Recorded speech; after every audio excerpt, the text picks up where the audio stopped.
अगर मैं आप लोग से ये कहूँ कि डायबिटीज़ में ज़्यादा खतरा ऑयल से है, ना कि शुगर से, तब चलो बताते हैं। तो पहले इसकी मैकेनिज़्म समझ लेते हैं। भाई ये सेल है, यहाँ पे इंसुलिन रिसेप्टर और पैनक्रियाज़ से इंसुलिन आ रहा है।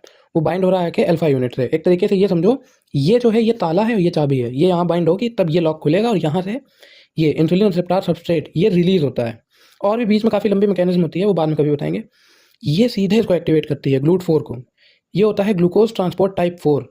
ये आ जाती है, ये अभी अंदर है, सेल के अंदर है ये ऊपर की तरफ आ जाती है सेल सरफेस पे। अब क्या होता है, जो ब्लड में ग्लूकोज़ है, शुगर जिसको हम लोग कहते हैं, ये डायरेक्ट अंदर आ जाता है सेल के और सेल इसको यूटिलाइज़ कर लेता है। अब होता क्या है? होता ये है कि जो ऑयल होता है, वो इसको डैमेज करता है सीधे-सीधे ये इंसुलिन रिसेप्टर को। तो इसको वीक कर देता है। ये बाइंड तो होगा पर ये रिलीज़ नहीं होगा यहाँ से। या तो ये बाइंड ही नहीं हो पाएगा, यही डैमेज हो जाएँगे।